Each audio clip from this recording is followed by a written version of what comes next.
भगवान शिव हिंदू धर्म के सबसे महत्वपूर्ण देवताओं में से एक हैं। उनकी उपस्थिति और शक्ति का प्रभाव हर जगह महसूस किया जा सकता है। उन्हें विनाशक, परिवर्तनकारी और कल्याणकारी कहा जाता है। शिव का तांडव नृत्य उनकी शक्ति और ऊर्जा का प्रतीक है। हिंदुओं का मानना है कि सृजन और विनाश का चक्र शिव ही चलाते हैं। यह चक्र ब्रह्मांड के संतुलन को बनाए रखता है। वो योग, ध्यान और कला के देवता भी हैं। शिव का डमरू संगीत और सृजन का प्रतीक है। शिव को अक्सर नीले गले के साथ दर्शाया जाता है। यह नीला गला उनके द्वारा पिए गए विष का परिणाम है। ऐसा इसलिए है क्योंकि उन्होंने समुद्र मंथन के दौरान समुद्र से निकले विष को पी लिया था। इस विष को पीकर उन्होंने संसार को बचाया। उन्हें माथे पर तीसरी आंख के साथ भी दिखाया गया है, जो उनकी बुद्धि और शक्ति का प्रतीक है।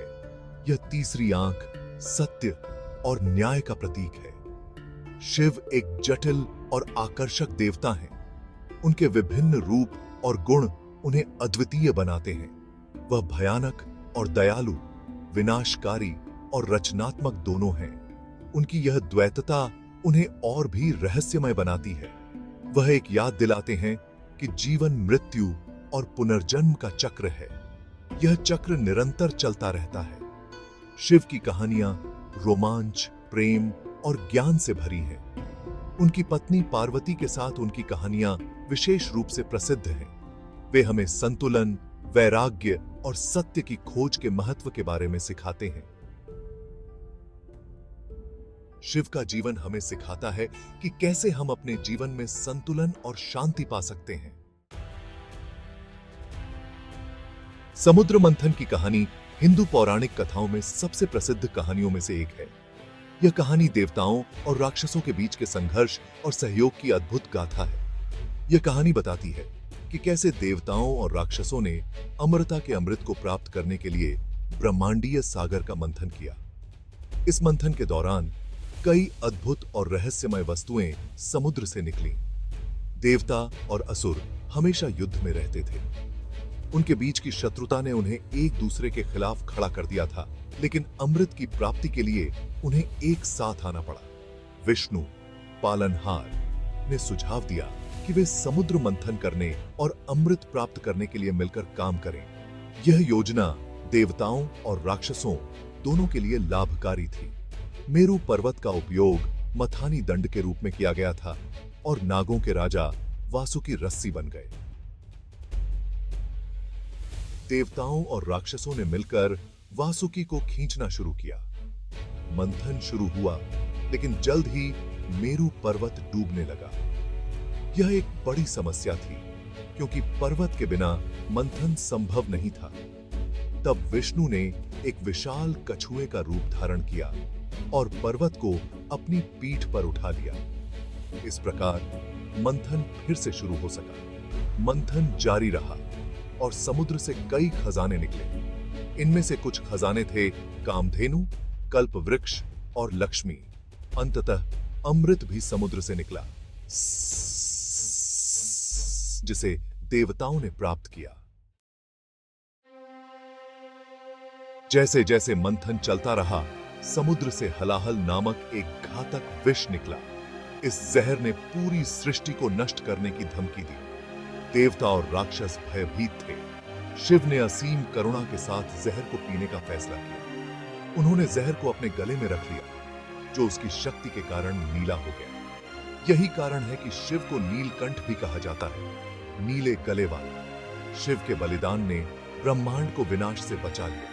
अंत में देवताओं के वैद्य धन्वंतरी अमृत के साथ समुद्र से निकले। अमृत के लिए देवताओं और असुरों के बीच युद्ध छिड़ गया। पर्वतराज हिमवान की पुत्री पार्वती का विवाह शिव से होना तय था। उसने शिव का दिल जीतने के लिए कठोर तपस्या की। पार्वती की भक्ति से प्रभावित होकर शिव ने उससे विवाह करने के लिए हामी भर दी। उनकी शादी को शक्ति और सुंदरता के भव्य मिलन के रूप में मनाया जाता है। पार्वती, जिन्हें शक्ति के नाम से भी जाना जाता है, ब्रह्मांड की स्त्री ऊर्जा का प्रतिनिधित्व करती हैं। जबकि शिव पुरुष ऊर्जा का प्रतिनिधित्व करते हैं। साथ में वे ब्रह्मांड के संतुलन और सामंजस्य का प्रतिनिधित्व करते हैं। उनकी प्रेम कहानी एक अनुस्मारक है कि प्रेम और भक्ति ब्रह्मांड में शक्तिशाली शक्तियां हैं। भाग 5, बुराई का नाश करने वाला। त्रिपुरासुर का अंत। त्रिपुरासुर एक शक्तिशाली राक्षस था जिसने ब्रह्मांड को आतंकित कर रखा था। उसके पास सोने, चांदी और लोहे से बने 3 उड़ने वाले शहर थे। देवता उसे हराने में असमर्थ थे। शिव अपने बैल नंदी पर सवार होकर ब्रह्मा को अपना सारथी बनाकर एक ही बाण से तीनों नगरों को नष्ट कर दिया। यह कहानी ब्रह्मांड के रक्षक और बुराई के नाशक के रूप में शिव की भूमिका पर प्रकाश डालती है।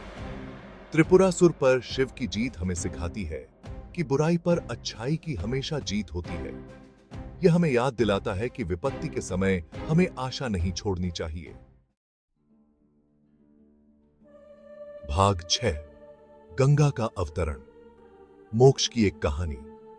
यह कहानी हमें बताती है कि कैसे एक राजा की तपस्या और भक्ति ने स्वर्ग से गंगा को पृथ्वी पर लाने के लिए प्रेरित किया। नदी देवी गंगा से अनुरोध किया गया था कि वे राजा भागीरथ के पूर्वजों की आत्माओं को शुद्ध करने के लिए स्वर्ग से पृथ्वी पर उतरें।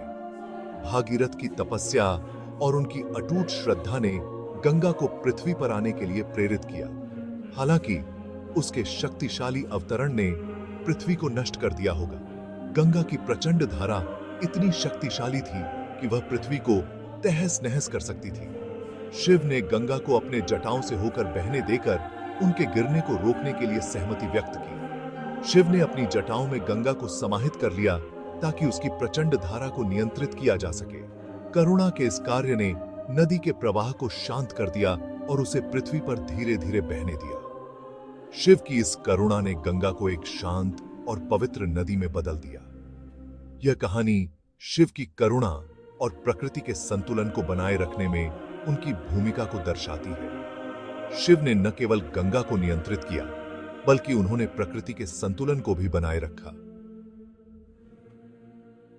गंगा नदी हिंदू धर्म में पवित्र मानी जाती है और इसका अवतरण शिव की शक्ति और कृपा का प्रमाण है। गंगा का अवतरण हमें यह सिखाता है कि कैसे भक्ति और करुणा से महान कार्य संभव हो सकते हैं।